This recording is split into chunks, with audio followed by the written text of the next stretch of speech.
right, guys, welcome back to Of Stone and Clay. This is episode 124. Today we have somebody who has been confused for myself in the past, A time or two. a time or two. Fortunately, he's he's a great-looking guy.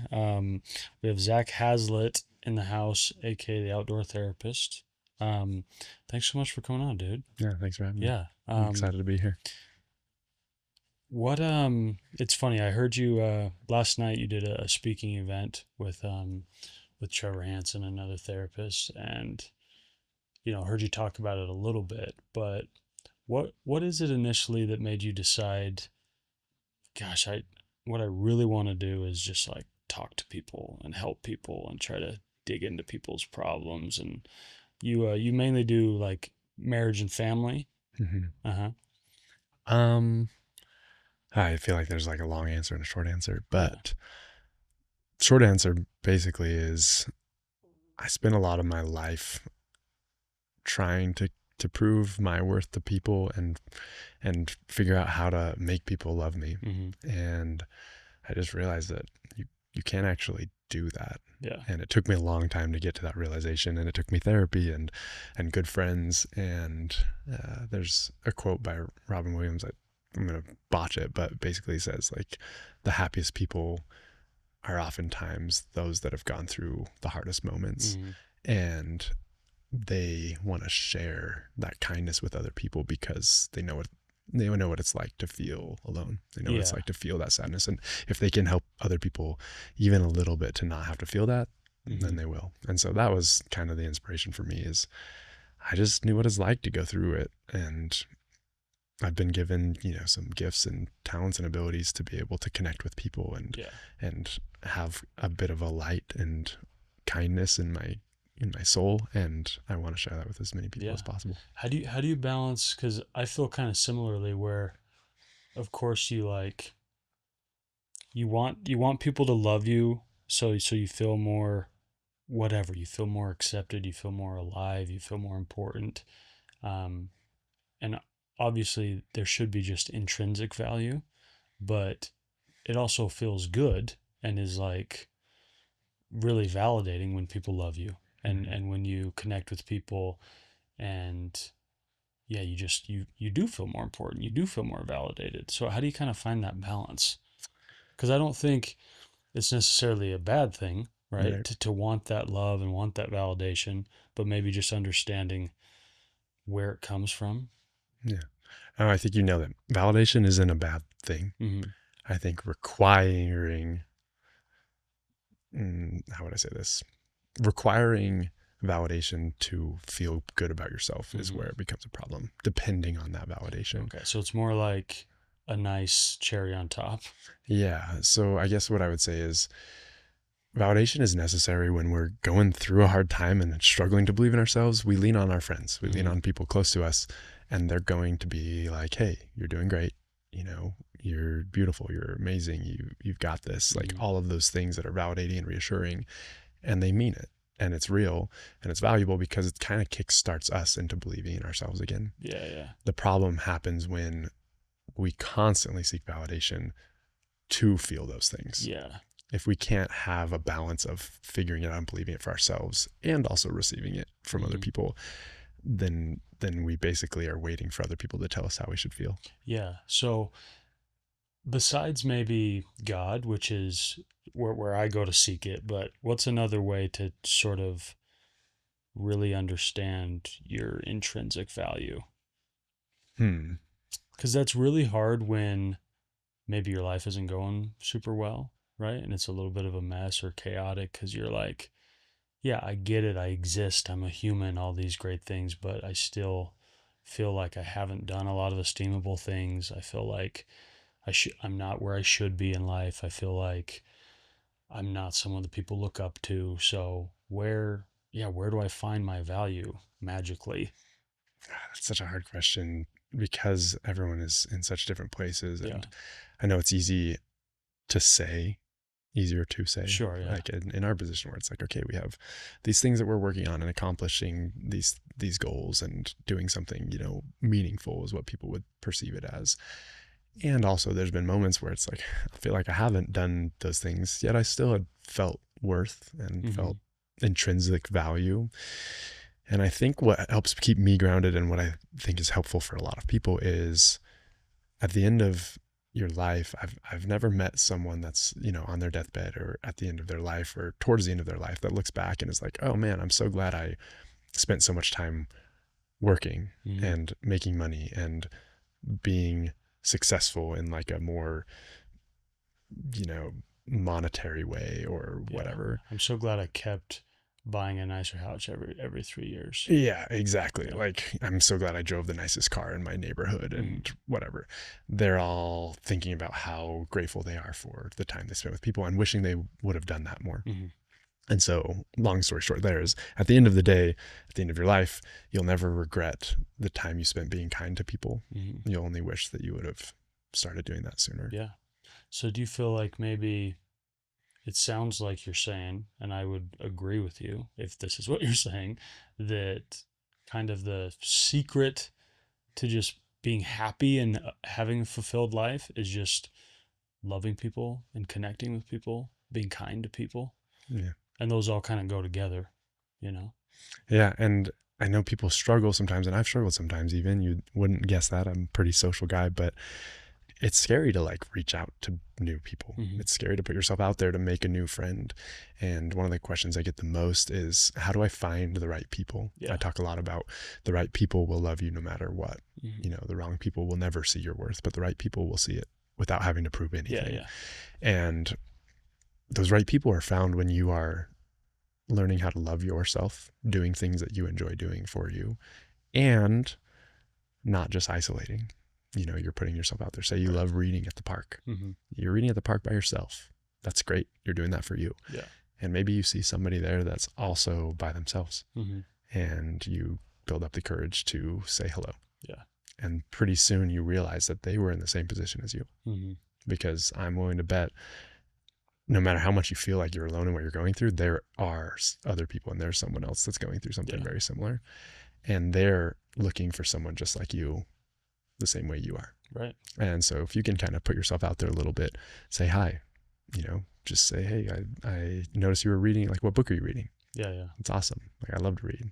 You know, I've been feeling a little bit lonely lately.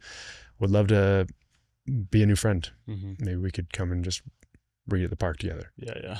Like, what's the worst that could happen? Like, that person be like, oh, like, is awkward about it and says no. Yeah. Great. That has nothing to do with you. Yeah. They're feeling uncomfortable. Throws their book in your Boom. face. Yeah. It's like, and what? Like, it means nothing about you. Yeah. And you just have to realize that the way that people treat you oftentimes has nothing to do with you and everything to do with what they're going through on the inside. Yeah.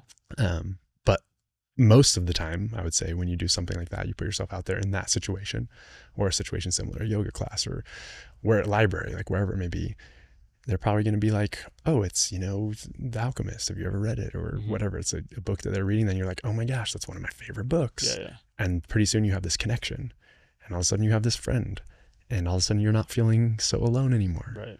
And like, that's what life is all about. And the worry and the anxiety and the stress of heartbreak or whatever you're going through becomes filled again. Mm-hmm.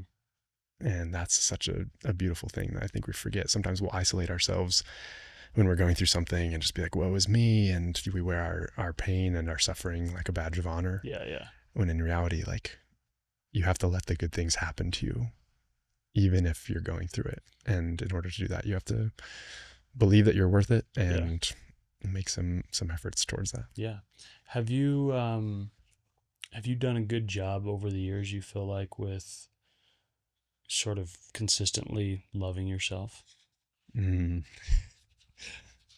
Yes and no. I say consistently over time, yes. Right. Moments of those years, Mm-hmm. no. I for sure am my own biggest critic. Yeah. I think we all are. If you're a person that has a hard time with beating yourself up, then you probably are way harder on yourself than you are on anyone else. Yeah. And so I definitely struggle with that. I went hard into like the David Goggins, like extreme ownership and like nobody's going to rescue you. Like you have to be there for yourself. And like shame and guilt were driving me to like do things. It's like, quit being so lazy. Like, wow. And so I used that as motivation, but what that did was it kind of turned off my emotions, Mm. and I went into a little bit of like robot Zach mode. Okay. Yeah. And man, was I productive. Probably like Right. the most productive Mm-hmm. year or so of my life, at the expense of friendships, relationships, Yeah. emotional well-being. So this is where I say like productivity does not equal happiness. Mm-hmm. You know, success in this realm of business or career or whatever does not equal happiness. Yeah. Yeah. But I realized that after a hard conversation with someone close to me that was like, hey, quit being so cold, Mm-hmm. basically. And I was just like, whoa, I've shut a lot of people out in my life, Yeah. Yeah. and I don't want to do that. Mm-hmm. And so I learned to speak kindly to myself. I had a hard time accepting compliments. Yeah. People would be Yeah. like, oh, like you're doing good. I'm like, no, I'm Uh, not. Or like, oh, you're so nice. I'm like, ah, even though it's like, no, I am. And like, I am doing Right. like, why do I have such a hard time with that? Yeah. Um, Do you still struggle with receiving compliments?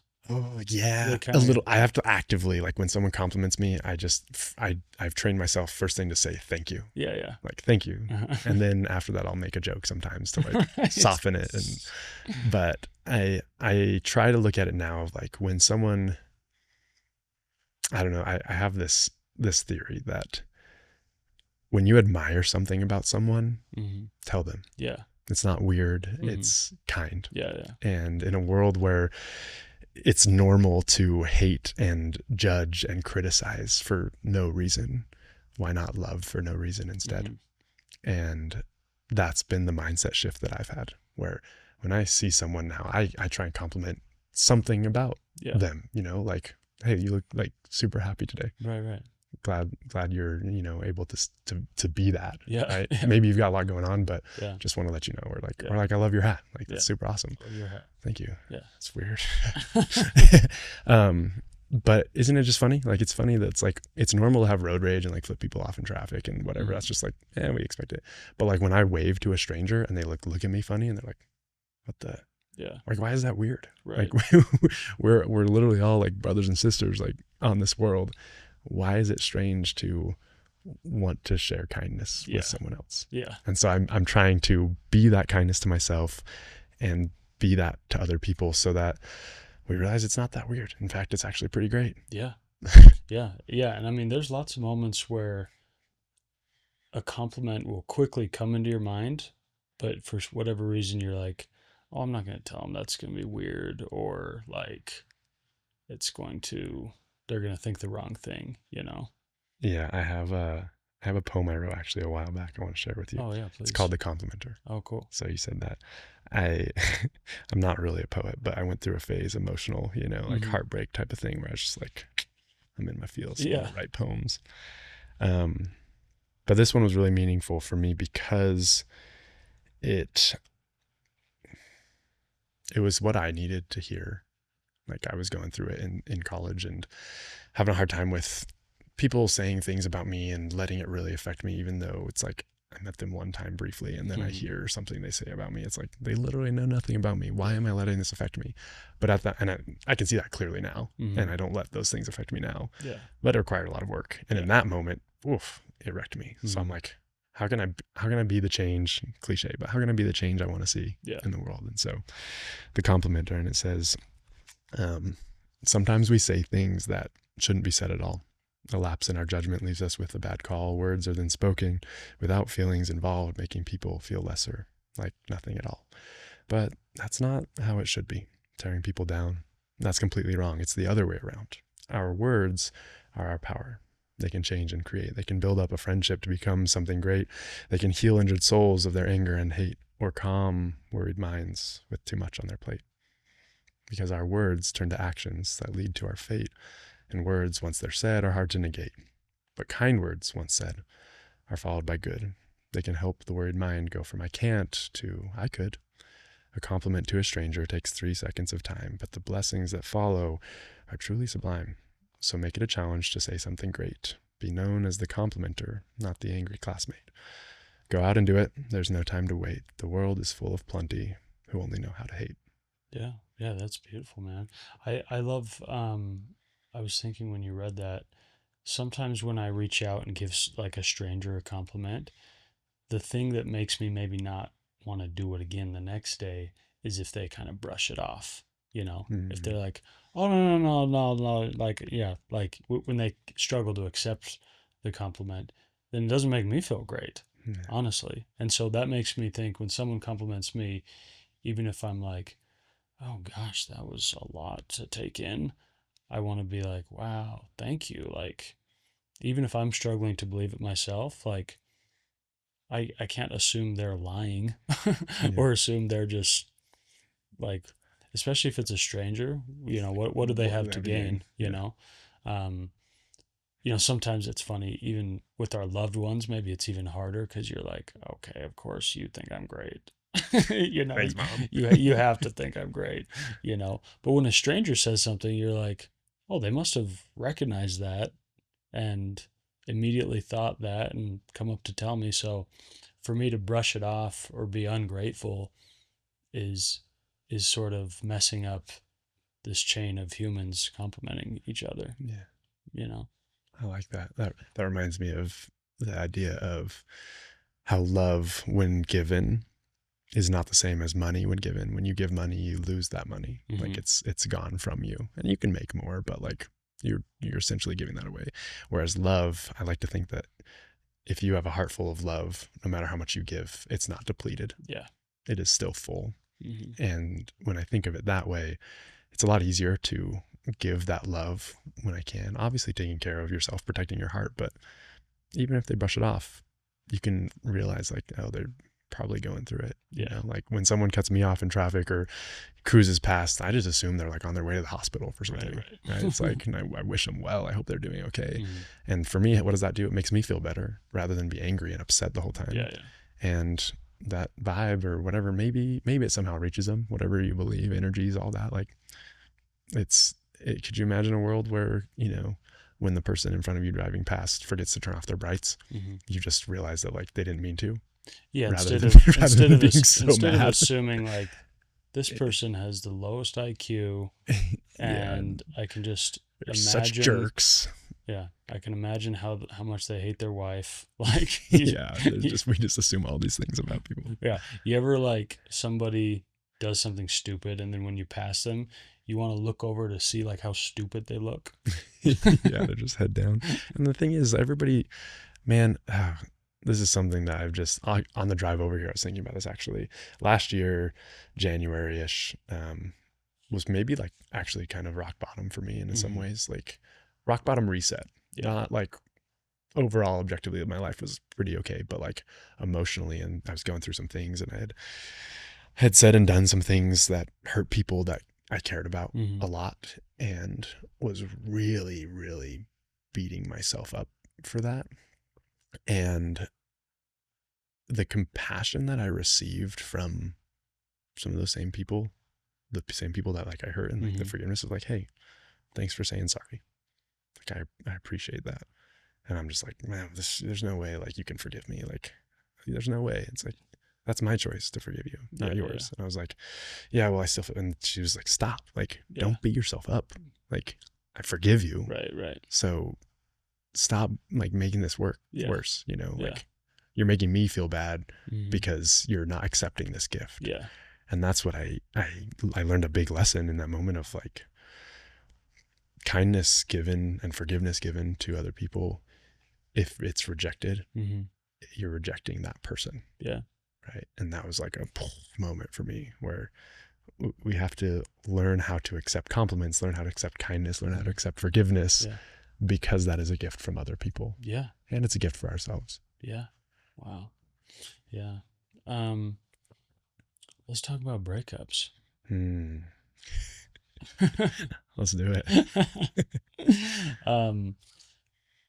Yeah, let's I'd love to hear for you when you're going through a breakup, maybe the worst breakup you've gone through. What were sort of the things you went through that kind of changed who you are? Yeah. It's funny you say that. I actually the Chick-fil-A that I was at this morning waiting to be picked up, Mm-hmm. eating breakfast and working on some emails, happened to be randomly, coincidentally, right next to the front runner station where I was going. But where I had like the last conversation with a girl that I broke up with, and I was like, Mm. brought back some of those Yeah. emotions. Yeah. And that happened to be one of the harder ones also, where once again, I feel, for me personally, I feel like I'm afraid to get close to people sometimes because I have hurt people I care about, and I Mm-hmm. don't want to do that. Yeah. And so I've also been hurt, but I have a hard time blaming other people, which is not a bad thing. It's like Yeah. I'm really forgiving to other people, not very forgiving to Mm-hmm. myself. And so I put a lot of weight on myself, and I put a lot of blame on myself. So I run through everything of like, what did I do wrong? How could I like do this to someone I care about? But I don't even know where to go on that. There's so many things. What's the worst part about a breakup for you?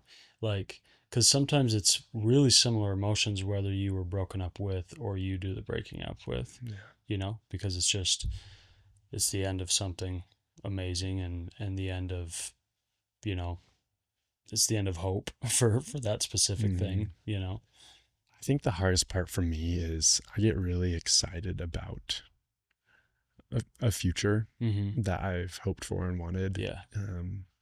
And so I do that future planning in my head with this person. And then for whatever reason, when it comes to a standstill and ends, the grief that comes with letting go of that future you kind of planned together Mm-hmm. is probably the hardest part for me. Other than just the fact of hurting people you care about. Like, Yeah. it's so strange. Dating is so strange because you go from like loving this person more than anyone else Mm-hmm. to then never talking to them again. Yeah. And they're never a part of your life ever again, Right. basically. Yeah. And that is just, And sometimes there's no like warning.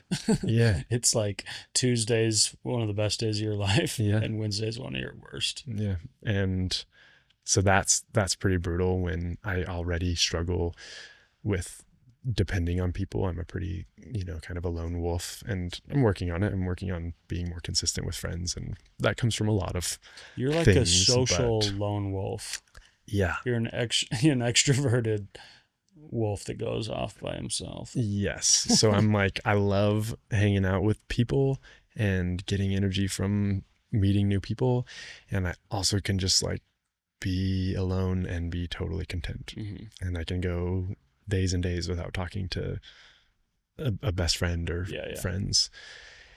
And I realized that that's not super healthy. Like, I look back on just my life so far and I'm like, oh, I wish I had more people that I was consistent with. Yeah. And so this last year or so, I've been really leaning into that more. But yeah, I would say that's a big part of the heartbreak thing, is just losing someone that's close to you just makes you skeptical to like do it again. Yeah.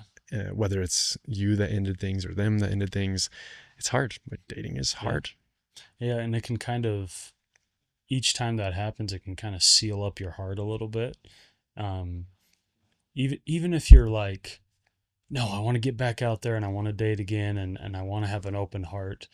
Sometimes it feels like there's like sections of your heart that have been sealed off. And so sometimes you feel like you're open, but there's just a little, I don't know, there's a little barrier of entry there. Yeah.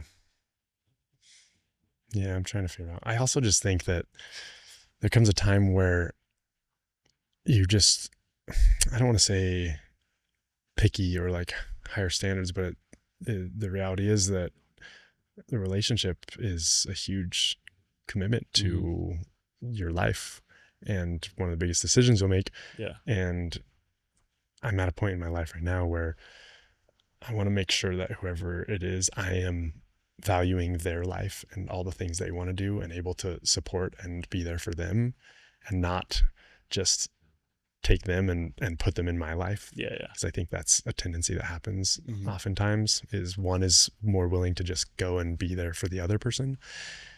And I also want them to be able to support me in what I'm doing. Mhm. And to find people that line up with that, the older we get, the harder it is, because the more settled we are in Yeah. what we're doing. But it's also exciting. Like, I believe in love. Yeah. I believe in, like the hopeless romantic energy of Mhm.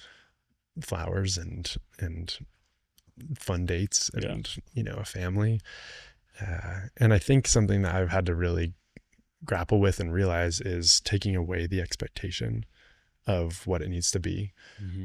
because I can't really control it. Yeah. And then just working on me and meeting people and focusing on the now and the present to take steps towards that, Yeah. meeting new people and Mm-hmm. being intentional. Yeah. So, Do you I know you're good at being alone. You live in a van. Um, and a tiny home. I have both.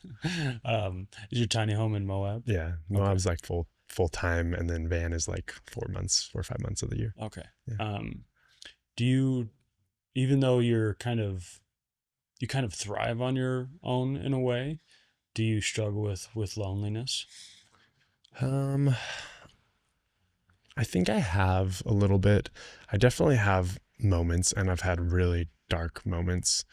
I know it's hard to compare to, like, there's no line that's like everyone feels depression the same way, everyone feels Yeah. anxiety the same way, but I definitely have felt some deep depths of despair. Oftentimes it was like after a breakup or something, Mm-hmm. um, where I was really going through it. But I think right now I've learned to be pretty happy and content alone, Yeah.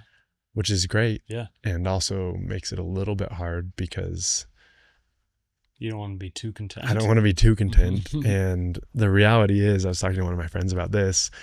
We kind of are in a relationship with ourself, Mm-hmm. and we have to break up with part of that in order to make room for someone else to fill that part.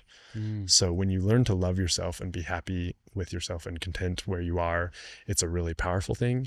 And you also have to, at the same time, if you want a relationship, be willing to create a space for someone else to be there and fill those needs. Yeah. And so, like, the companionship thing, it's like, well, I've got myself and my dogs, and Yeah. like, it's really easy to be like, yeah, I can go for a hike with them, and it's so fun, and they're so cute, Right. and I enjoy every minute of it.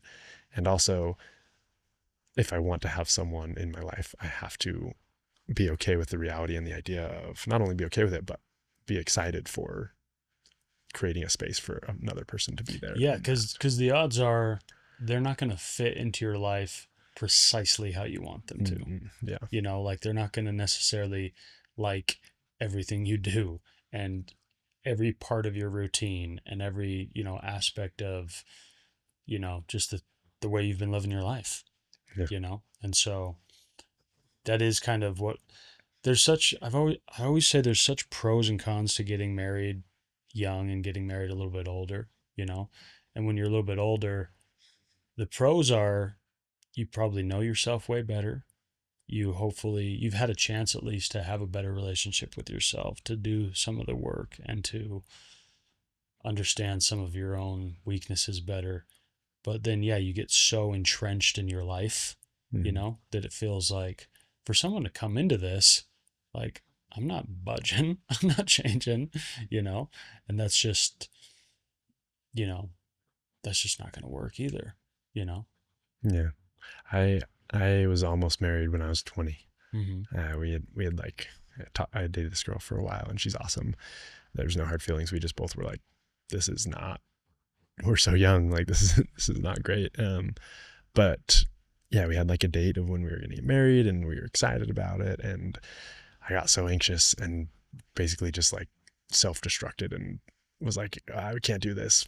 We can't do this. And then it was hard because there's also the emotions of, well, what does that mean about me that she was feeling, and being upset and trying to like go back and forth and make it work. And eventually it didn't work out. And, she's married now and has a family. And I look back on that and I was like, I think we would have been happy. Mm-hmm. Like, I think that would have been a good relationship. Yeah. And also it all worked out how it was supposed to. Yeah. And like where she is now and where I am now, we would be in totally different places. Mm-hmm. And I don't know if either of us would have been in the place we actually needed to be and wanted to be.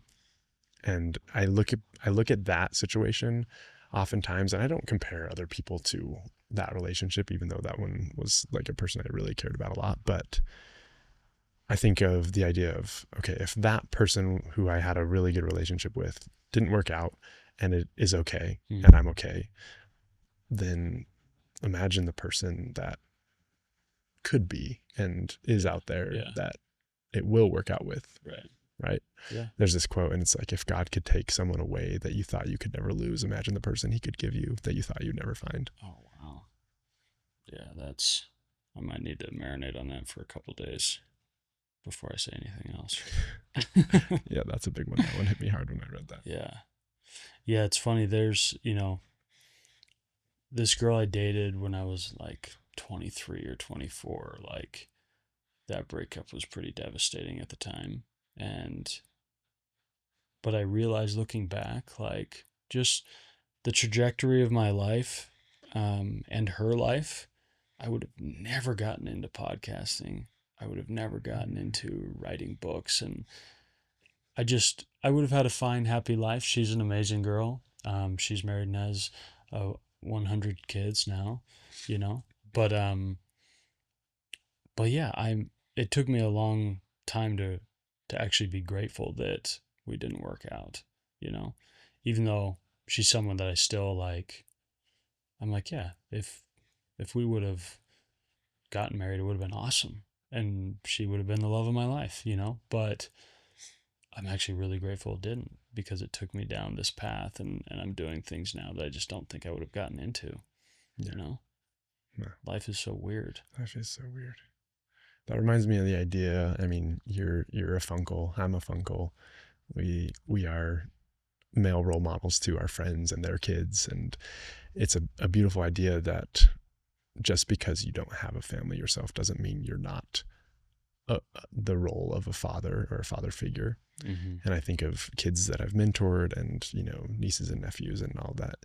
We make a difference in their life, and that's something I think that I've really attached to a little bit, Mm-hmm. is how important I am in their lives and the impact I can have, the difference I can make there, which gives me a lot of purpose and connection. Obviously, it's not the same. Yeah, yeah. Like it's not the same, but it is something I can control that adds meaning and purpose. And Yeah. if at the end of my life I end up never getting married and never have Right. a family or whatever, I can look back and still feel like I was a good father figure Yeah, for yeah. people and a good role model. Yeah, I like that. Dude, I want to share something with you. This is so random, and probably way too personal, That's okay. Let's hear it. I but love personal. I so I have a niece that is 9 years old, and she's my girl, she's my homie. Yeah. And let's see if I can find this. So it was her birthday a few months ago, and I just was out of town, and my sister texted me, and she's like, "Hey, I don't want to make you sad or anything, but when I told Evie you were not going to be at her birthday, she cried." And I was like, "Oh, I want to die." And so I was like, "Okay, I'm going to write her a letter, and I'm just going to, like, you know, basically put it in my notes and have my sister read it to her on her birthday and say, 'Hey, this is from Uncle Tay,'" And so I want to read to you what I wrote. Okay. And I wanted it to be like, it's such a weird thing where I've realized that I was never this close with my uncles growing up, and part of that is they weren't single, they were with their families, and I saw them often, and it was great. But I'm closer with my nieces and nephews than I ever imagined I would be. And so I realized, oh, this is a cool opportunity to, like, tell her how special she is and tell her some things that most uncles never tell their nieces. It's more of something a father would tell a daughter. So I said, "Dear Evie, it honestly broke my heart that I couldn't be at your birthday, because you're not just my niece, but one of my favorite people in the whole world. I wanted to make it up to you by telling you some of my favorite things about you. I love how smart you are, and because you're so curious, it makes you even smarter because you want to know about everything. And that's one of the main things that makes someone so interesting. I also love how much you feel things. I know at times it might feel like a burden or even painful, but it's actually one of your greatest gifts that you feel things so strongly. It means you care so much and that you are also emotionally intelligent. You love hard and care about people so much, and a lot of people never learn how to love like that their entire lives. Even though I love my aunts and uncles, I was never this close with an aunt or uncle when I was a kid. So I'm so grateful and happy that you have let me be such a big part of your life. I know you know that I wish I was married and had my own kids at this stage of my life. But if all I ever had was you and your brothers and Danny's kids, I would be happy and one of the luckiest people on earth. I love you and hope it was the best birthday. Love, Uncle Tay. Um, P.S. I love our handshake more than anything. I love it. Isn't that powerful? Like, can you imagine? I think back, if I were 9 years old and had some relationship with someone like my uncle or some or aunt or something that was that emotionally safe Mm-hmm. and just real and raw, that's so lucky. She's so lucky to have that. And I mean, you're so lucky to have that Yeah, too. yeah, But the difference that that makes is just, it makes me emotional thinking about that. Like, yeah, it's so cool. yeah. It's I want to share one more experience. I was in Texas a couple weeks ago, and my other sister lives down there, and one of my nephews is um, probably just a little bit on the spectrum and has really bad ADHD, and but he's just the sweetest kid, and he's also he's 8 years old, and we were just sitting at a park bench talking, and he's got a wild imagination, and he's always like, "Hey, Tay, we're in space right now, and we're doing this," and he's just telling me what's happening, and I'm like, "Yeah, let's do it." And he like he was sitting next to me. He starts like going like this, and I'm like, "What are you doing, Leo?" And he's like, "I'm doing an X-ray on you, but it's an X-ray of your soul." And I was like, Judas, be Whoa. careful. and, and I was like, well, what do you see, buddy? And he's like, I see a really kind soul, and I see a really funny personality. And then he goes, and I see a really big imagination, but not as big as mine. Cute. But it was so cool because I thought to myself, how brilliant, like this metaphor, an x-ray for your soul, you know. And I love the idea of taking that and using it with anyone in my life and being like, let me kind of forget about the outward trappings of this person, and let me try to take an emotional MRI, you know, and really peer into their soul. And just as a kid, this kid has no guile, he's just such a pure vessel. And so, yeah, we were playing around, but he was like being serious about his things he was saying, and I just love the idea of trying to do that with people, I guess. Yeah. You ever think about, I think about this sometimes, and you just reminded me of that, like the no guile and the little kid and just such a pure soul. Do you ever think about what it would be like to just be able to, when you see a person, they're walking alongside the like 6-year-old version of themselves, Mm, and how different our judgments would be yeah, to be able to see that kid? yeah, Because maybe they're like a little hellion that like was crazy energetic, and so you have like a lot more patience because of that. Or yeah. maybe they're like the cutest, kindest, docile child, and Mm-hmm. so you're just like, oh, well, that's like. But either way, you don't look at little children and like judge them for what they're wearing or what they're doing in life Yeah, or any of those right. things, right? And ultimately, like we're like little kids with growing bodies. Mm-hmm. I am a firm believer that the kid in us, as long as we can keep the kid in us young, then we're living. Mm-hmm. And we make mistakes and we learn from it, and that's growth and that's life. But ultimately, like, we're all little kids just trying to feel loved and feel purposeful and feel like we matter. Yeah. Um, I don't know. I just think that's an interesting thought. Yeah, that's awesome. I love that, to just think like seeing everyone walking down the street and you just imagine they're, you know, they're holding the, 4-year-old self, or they're Mm-hmm. holding hands with their 7-year-old self. And because we are all just every version of ourselves, kind of combined, but we just see the present version. Yeah. Oh, what a strange world this world is, and life and everything.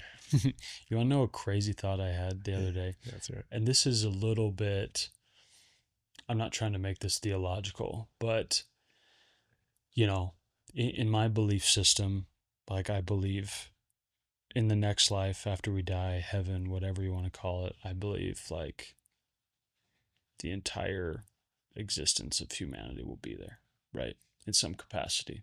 I don't know how it'll look, but and I believe that'll be for eternity. And I had this thought a while ago. I was like, okay, if that's true, if that's the case, which I think it is, that means I'll have eternity to meet every single person that's ever existed, right?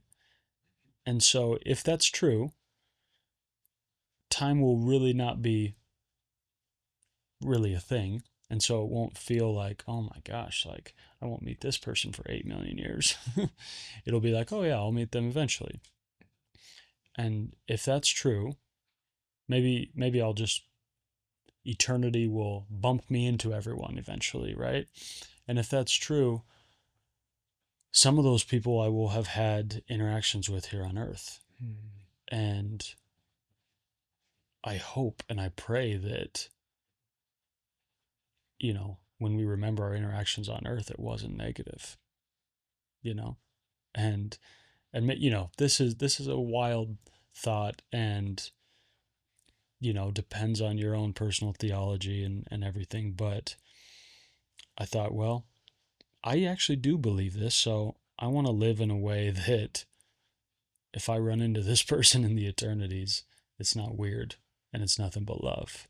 Mm. And obviously you can't have perfect relationships with everyone, right? But I can do my best to make sure they're smooth, and to make sure the ones that are very fleeting, that I'm just having a quick interaction with, that I'm just adding light to their life, and I'm just adding love, and Mm. I'm not annoyed by some little thing they did, or I'm not bothered by the way they showed up, or by the lack of light they gave me, and I'm just giving.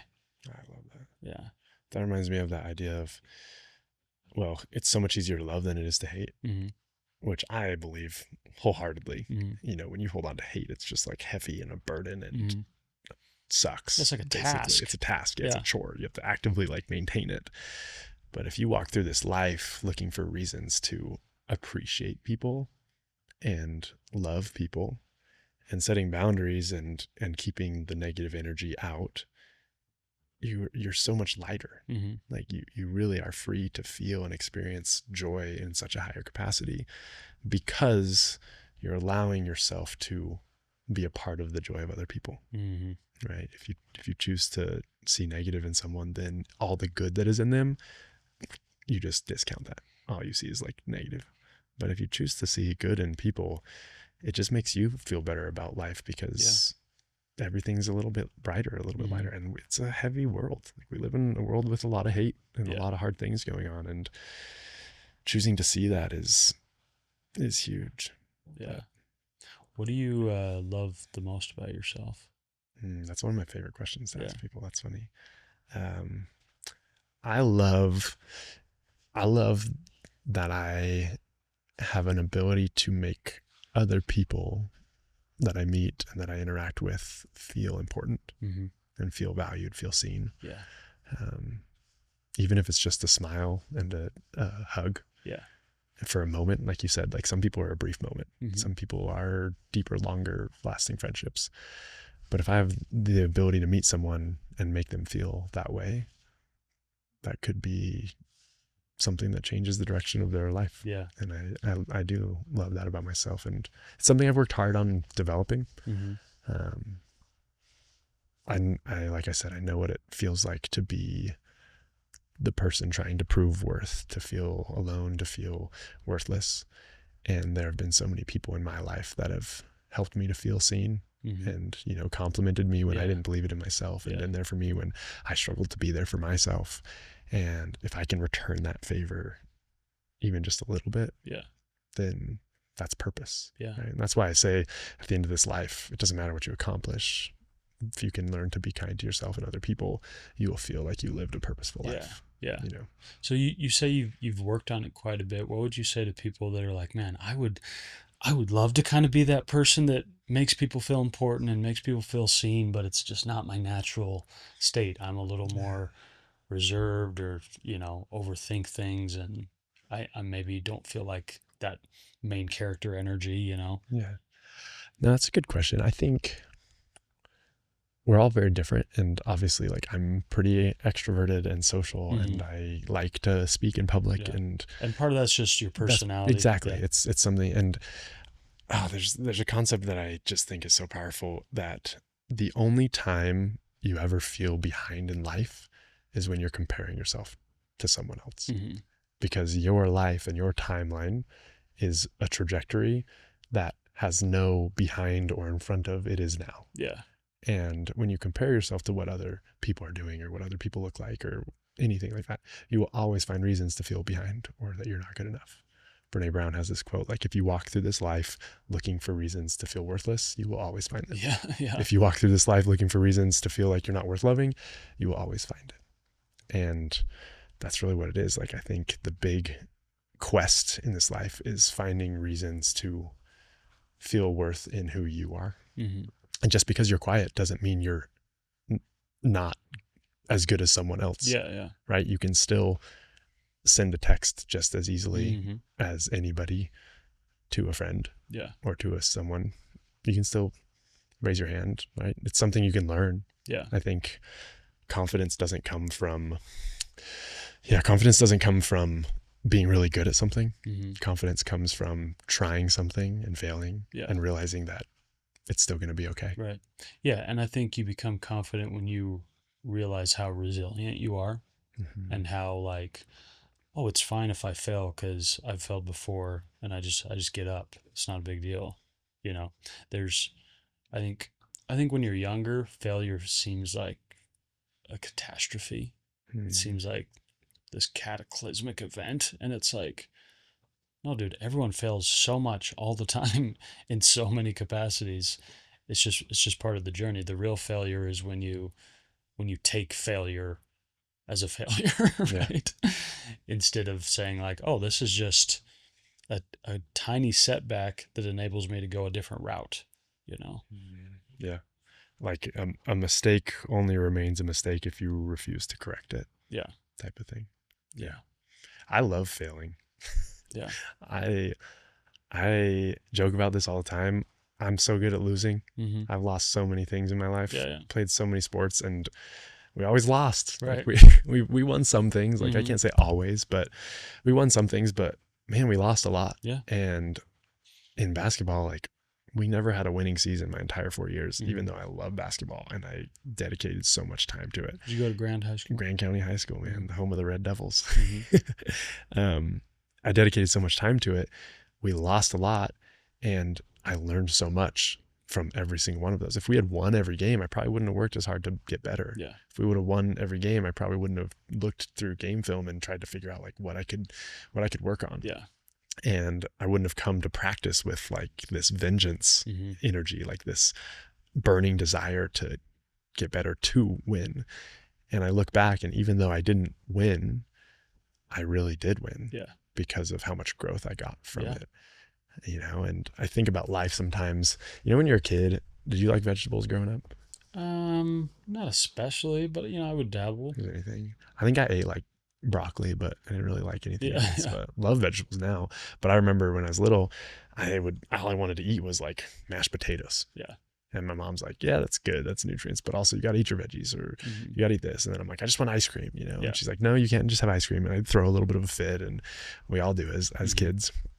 And she, in that moment, knew what was better for me, and was helping me to take care of myself in ways that I just didn't understand. Yeah. And as we grow up, I like to think about life that way, where these things are all happening to us.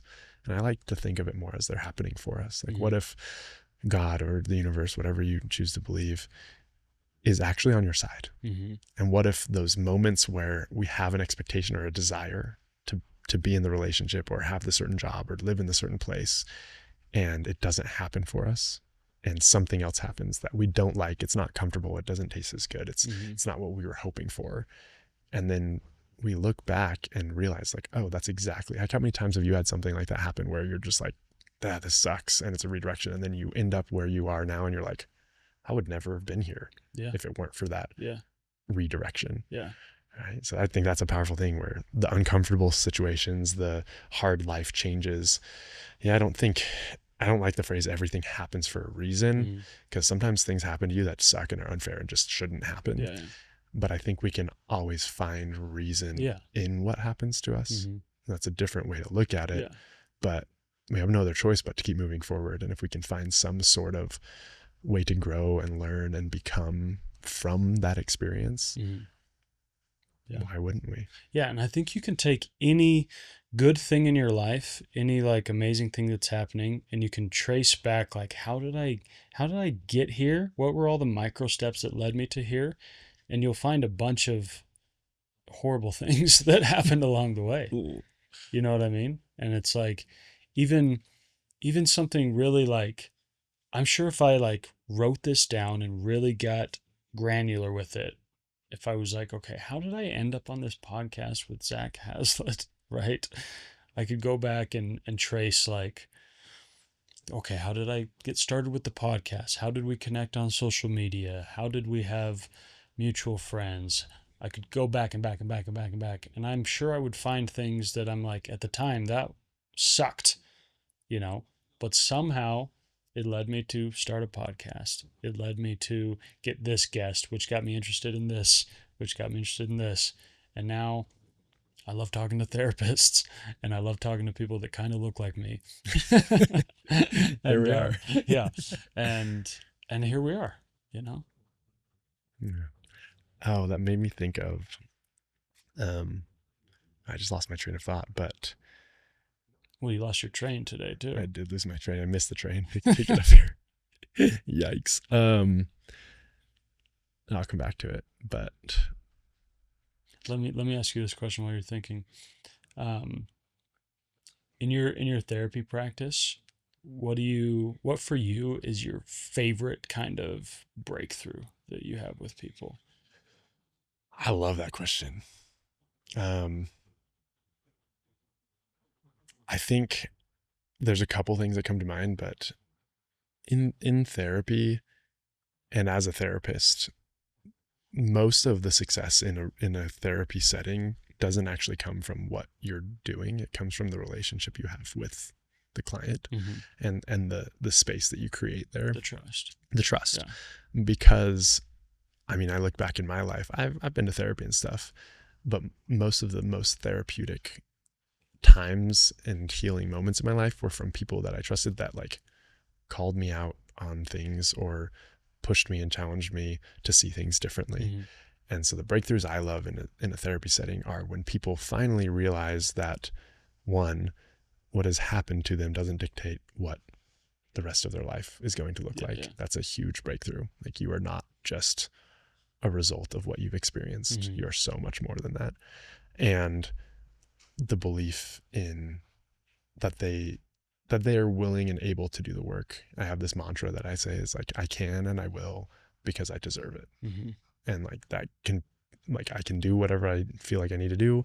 I will do whatever I feel like I need to do because I deserve it. And it's such a powerful phrase, because how many people want to do something? Like, there are so many things right now that you want to do that I want to do. And maybe we're like, I will do it eventually. Yeah. But the thing holding us back is we don't believe that we can or like are worth it. And I think one of the greatest forms of self-care and self-love, like, self-love is not just doing things and loving everything about yourself and loving the parts of you that are imperfect. That's not just what it is. Self-love is loving yourself enough to know that you have work to do and believing that you're worth doing Mm. that work. Yeah, yeah, And that's the real breakthrough, is I don't have to blame anyone else or anything else anymore. I also don't have to blame myself, mm-hmm. right? It's not my fault, but it's also not their fault. Yeah, those things have happened and they sucked and it hurts. And also, I'm the only one that can do something to change my own circumstances in Yeah. life.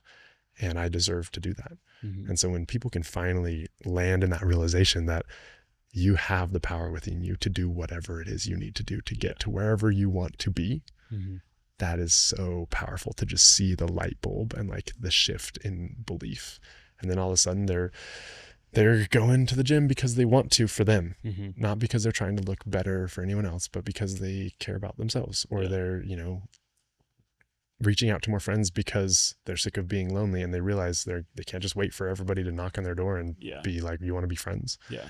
And it's hard and it's scary and the anxiety is a little bit crippling, but anxiety is just the fear of the unknown. Mm-hmm. And how do you make the unknown known? Action. Yeah, yeah. You do something to step into that darkness. You bring your own light into that darkness and it illuminates it. And then you realize it's not that scary. Yeah. You realize that there's actually people that have been maybe in that darkness that have been waiting for you too. Mm-hmm. And so just like you were maybe waiting, now you could be a miracle or an angel in their life, and you have each other. Yeah, yeah. That's really cool. I have a friend that she's a therapist as well, and she told me the other day, she's like, there's a question I really like to ask people, and that question is, what function does it serve for me to continue to think that the world is out to get me? Like that I'm the victim, right? And she's like, even if it's true, what function does that serve? How's that improving things? And I thought, what a brutal question. Yeah.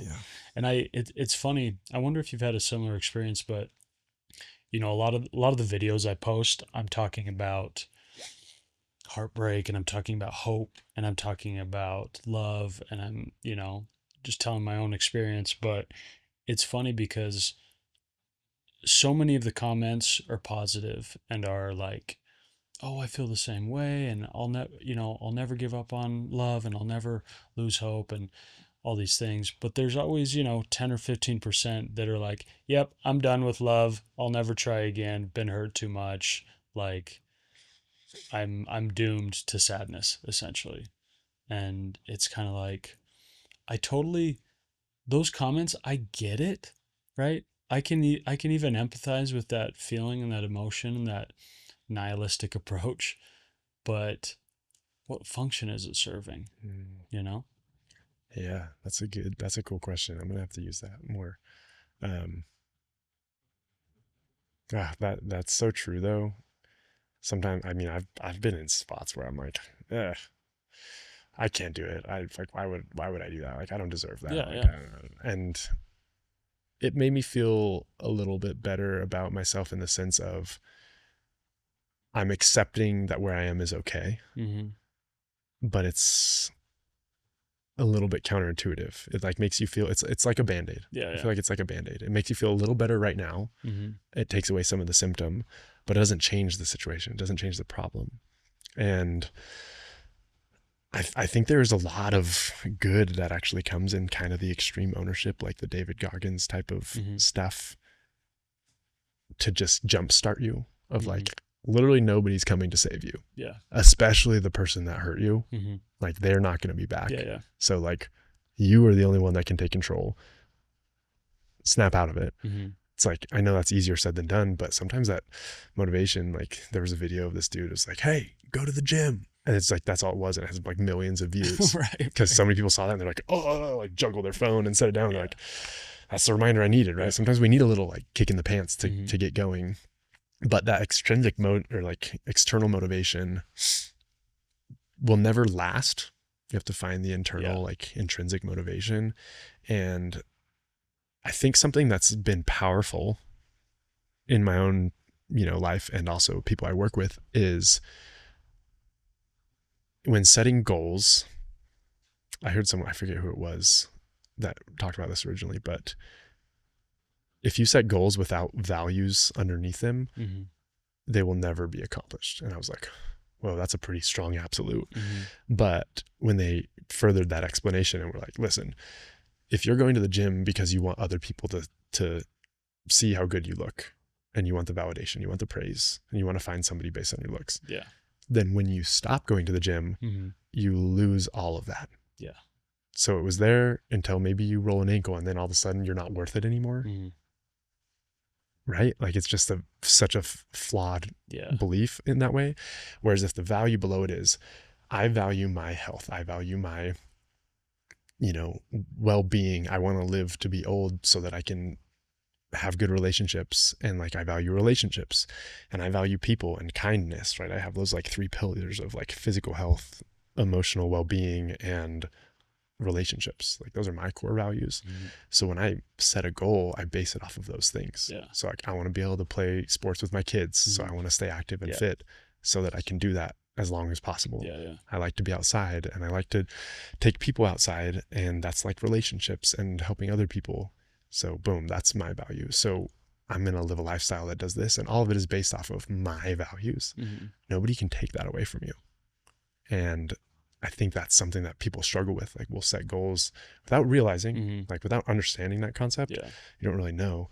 But when you make that realization and start setting goals based off of what you value, or maybe starting as simple as what do you value? Mm-hmm. Like that could be the question to start before you do anything. What do you value? Mm-hmm. And then build on that. Nobody can take that away from you. Right.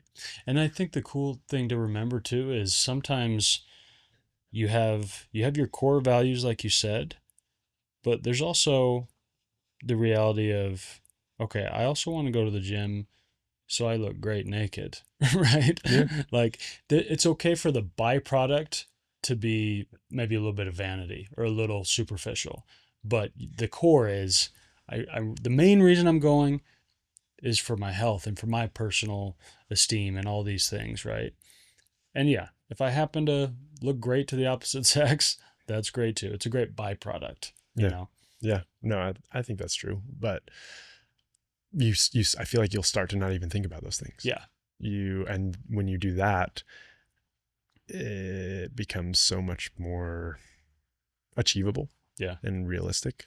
And you'll stop judging yourself that way. And yeah, there's good byproducts. It's like, oh, I have healthier relationships. I'm active and do all these things outside, and it's fun. And happen to have some pictures to post on social media. Sure. Because I'm in some fun places, because I've made it a point to work hard to then travel with friends. Right. If your goal is to take pictures to post on social media, to build followers, to have validation from followers and make money, but you're selling your soul behind the scenes to get there, then you're going to look back on your life once again and be like, I feel empty. I have regrets. Yeah. It's going to drain your soul because there's no meaning, you know, like have you ever sort of worked corporate America, or did you? I've worked for myself and my family my whole life, pretty much. So I've been lucky, but I almost did an MBA actually instead of doing my marriage and family therapy degree. And I was looking at the corporate world because everyone's like, oh, you could be like such a good salesman. And I'm like, oh, the validation, right? I was riding the wave of what other people wanted me to be.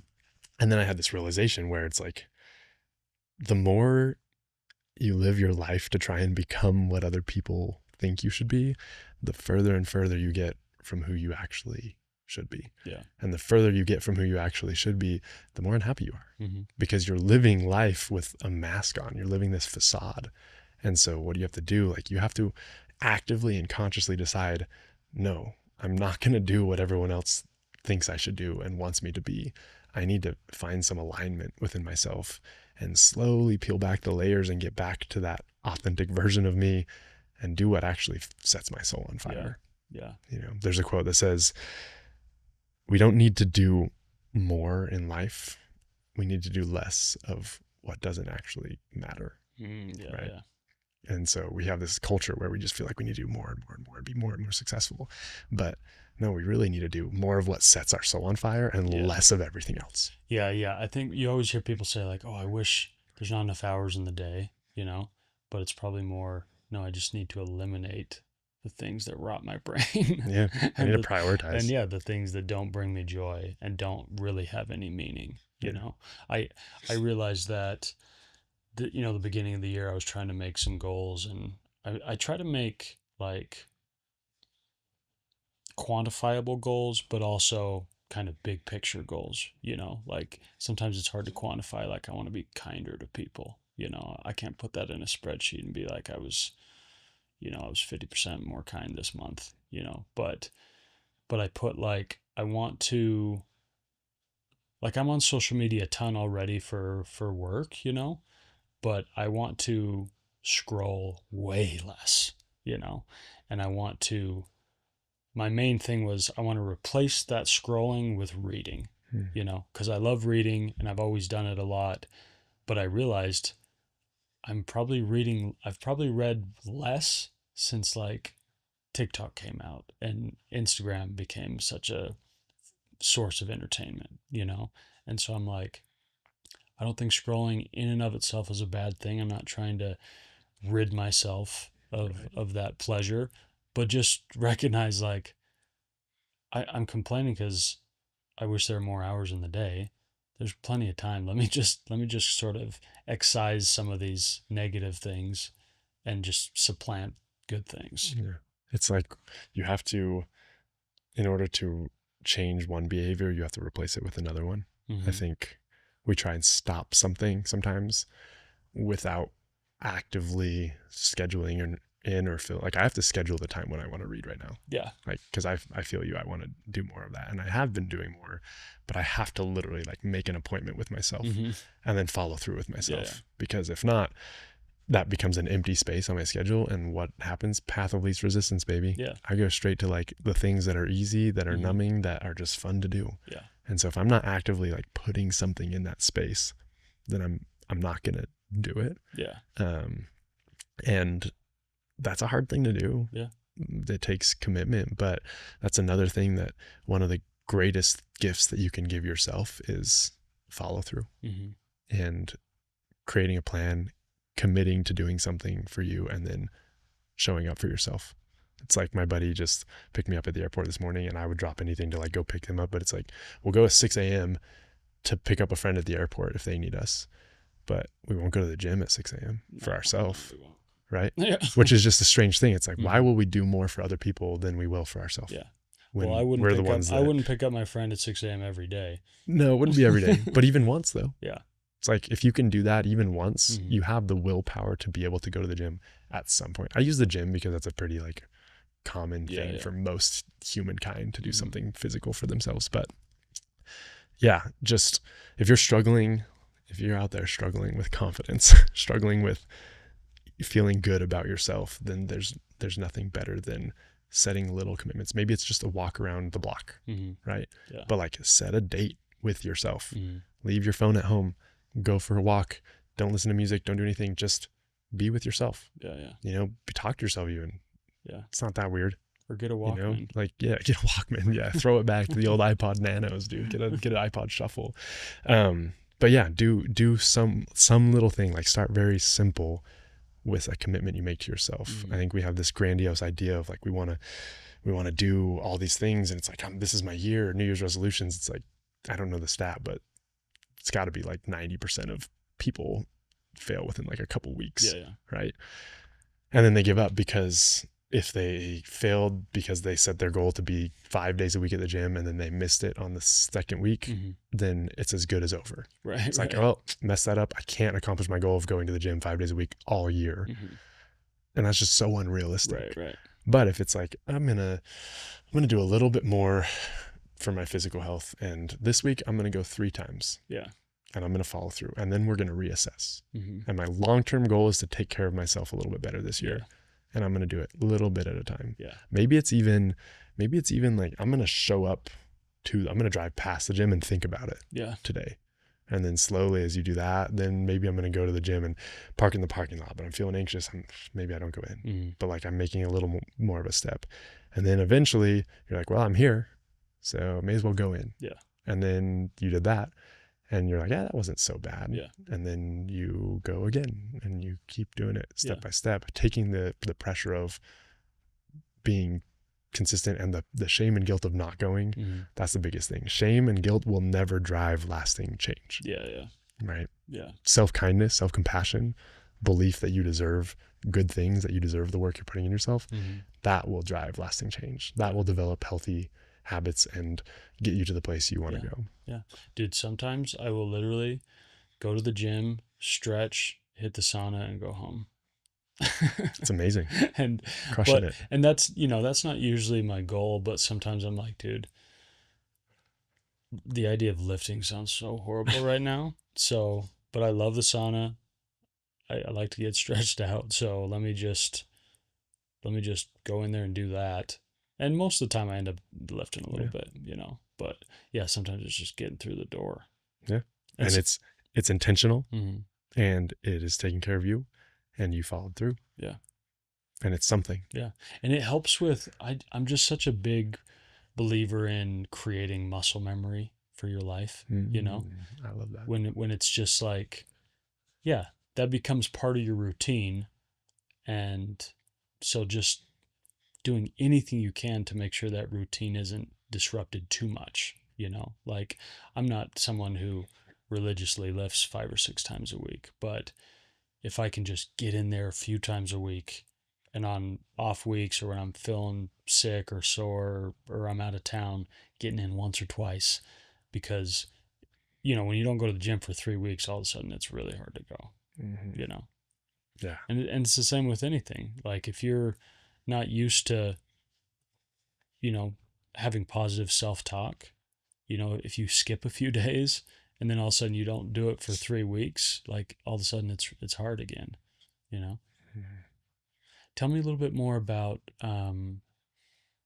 what you do with your clients. Your whole thing is, being an outdoor therapist, and sort of, I know you do a lot of retreats and you've done some river rafting things, and what's sort of your general ethos about doing work outdoors?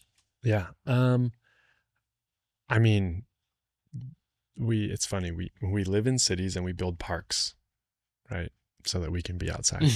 So clearly we crave that as humans, is nature and being outdoors physiologically and as a human race. That's our more natural place. And I think there's a lot of healing that simply comes from being outside. If you've ever taken a walk when the birds are chirping and it's the perfect temperature and you can maybe walk barefoot in the grass or sand, it's hard to feel bad about life in that moment. Yeah. When you're being present, when you're fully present there. And so creating a space and an environment that I've been lucky enough to grow up in, where people can go disconnect from life, leave their phones, there's no service, just be out in nature in some sunshine. Do you and make some them water. leave their phones? I don't make them leave their phones, but there's no service. Right. And I have them turn them off. We're gone for 4 days. So it's like, it's just going to die. Mm-hmm. I usually will try and bring like a photographer or something to take some pictures for us to document the memories, because it's fun. But I encourage people to do some journaling, to make some connections, to talk with people. Sure, talk about whatever it is you want to talk about. And also I usually encourage people and hope that you talk about what the future can look like and will look like. And I say this because it's really easy to talk about the past. It's really easy because we know it and we feel it, and it's kind of safe and comfortable. The future is scary. Yeah. The future makes us worry, makes us anxious oftentimes, because it's like, well, what if I'm not good enough? What if I can't find love? Any number of things. Yeah. And so I try and encourage people in a safer space with people that are also going through similar things. Because on my retreats, it's usually random strangers from all over the world. I had one trip last year that was 20 people from like 20 different states or countries. Yeah. Yeah. Wow. Everyone was from a different place. Nobody knew each other.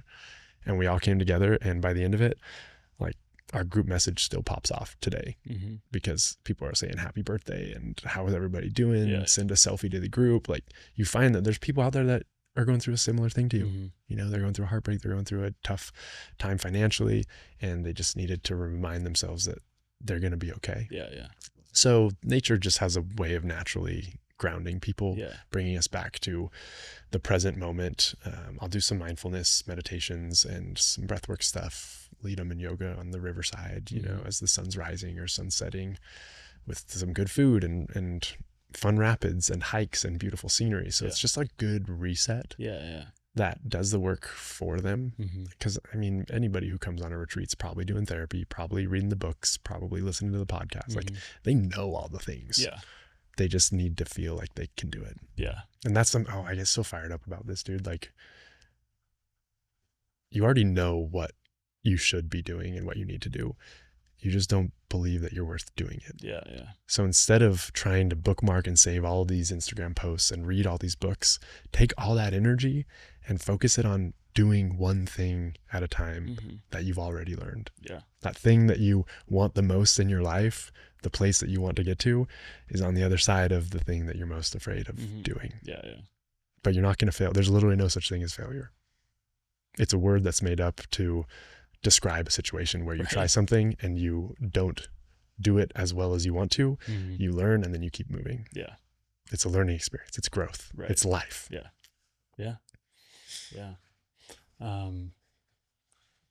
It's funny. Like, I think if we all lined up at the end of our lives, our total tally of failures, like, they're all going to be astronomical, So, but sometimes we fixate so much on one failure and we want it to define us.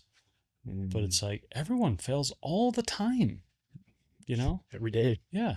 I missed my alarm this morning. Yeah. I was late to my appointment for my car. I missed the train. I show up here. Life goes on. Fail. Like, Yeah. I've literally, if you looked at my life objectively today, my van is messy. I didn't accomplish any of the things this morning that I normally do with my routine. Nothing has gone right. Yet here we are, doing exactly what we had planned. Yeah. And it's all going to be okay. Right. Like, it's crazy. But the more you can fail and then recognize that failure doesn't actually mean anything about your life. Yeah. And you can learn. It's like, oh, well, I forgot to turn off Do Not Disturb from last night's event. Lesson learned. Yeah. My alarm's not going to go off if I have Do Not Disturb on. And so I'm going to be more aware of that. Yeah. Am I going to beat myself up for forgetting it? No. I just am learning. And I've realized for myself, a lot of things in my life, I have to learn the hard way. I have to fail. I have to fail a bunch of times.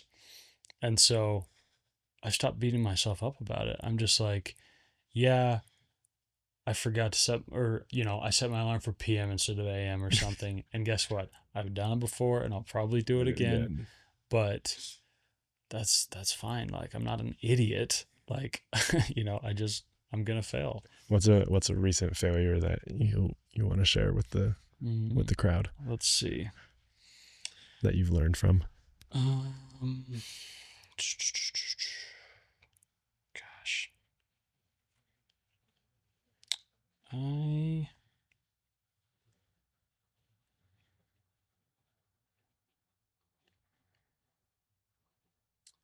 You heard it here, folks. He's perfect. There's no failures. Unfortunately, there's just nothing. I'll tell you what I do all the time. That's failure adjacent.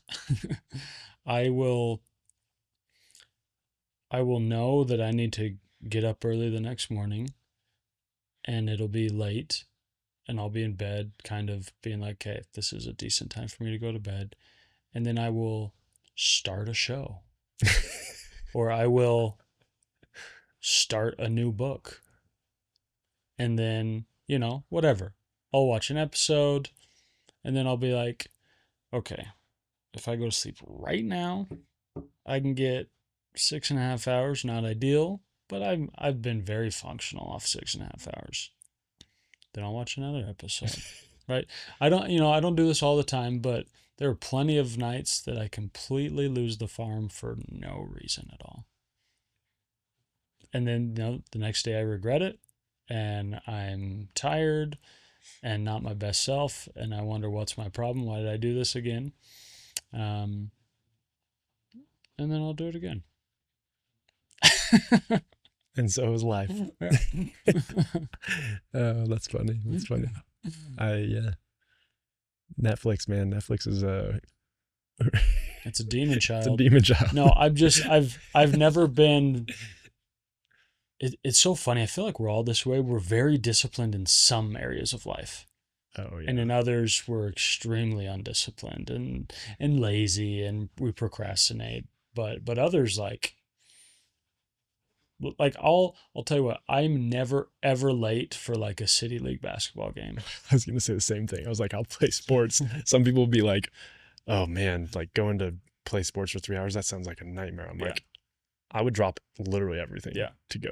I'll But get there I'll an hour but I'll early. be late for almost everything else, you know. Um but yeah. Okay, just a couple more questions, we'll wrap up. I wanted to read this quote to you.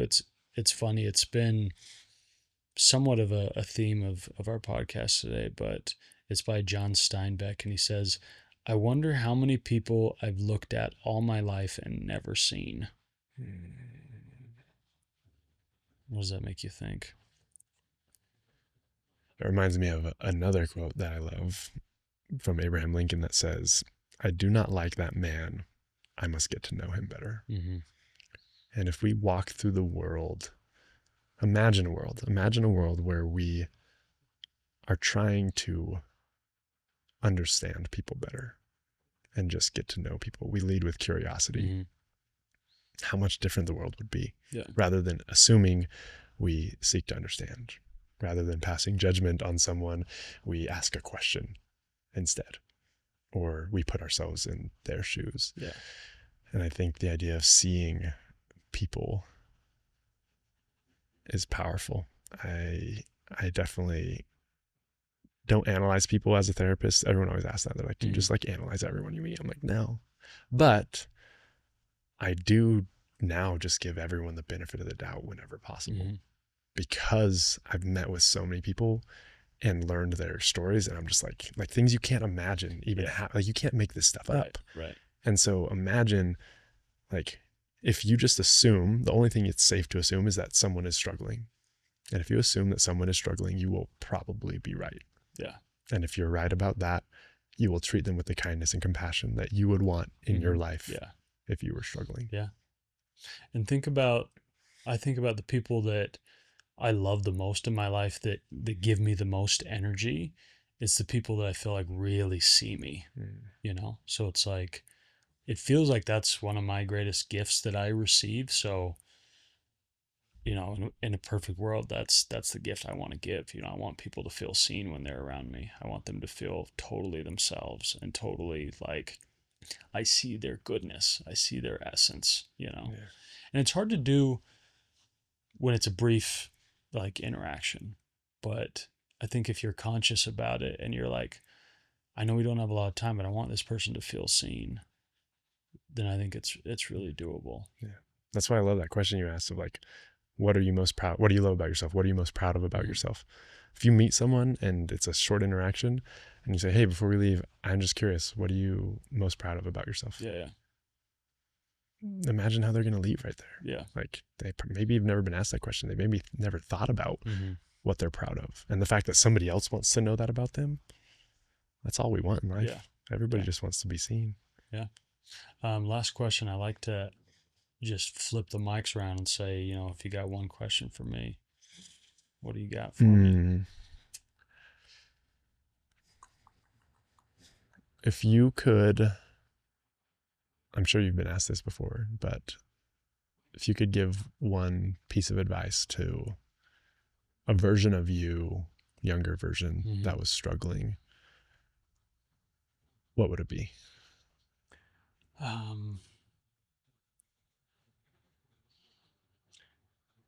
It would probably, the real question is, would I listen to myself? Right. But I guess I would be pretty spooked if future me was talking to me. So I'd be like, hey, okay, this guy must know something. He's from the future. I think I would tell myself that, you know, it's something akin to what Trevor said last night. You know, somebody raised their hand and was talking about just this horrible heartbreak they were going through, and how they just couldn't see a light at the end of the tunnel and couldn't see a way out of it, or couldn't envision a future without this pain, you know. And I've felt like that in moments. But, you know, Trevor told this person, there will probably come a day in the future where if you had the ability to eliminate that pain, you wouldn't, you know, because you'd be so grateful for the way it formed you and for the way it turned you into the person you are. And so I would tell sweet, blessed young Taylor, like, dude, this freaking sucks and I'm here with you, but like you're going to be grateful for this, man. Like this is going to turn you into an awesome version of yourself. Like you're going to be such a more beautiful, empathetic, loving person because of all this. And like, I'm sorry we had to go through it, man. I really am. Like, this was brutal, you know? And I would, I'd give him a hug and I'd say, like, we're going to get through this together, but know that there will come a day where you're grateful for this and you'll thank the heavens that you went through this hell, you know? Thanks for sharing that. Yeah, yeah. I appreciate that. Well, Zach, thanks so much for coming out, bro. Yeah. You're a G. Thanks for having me.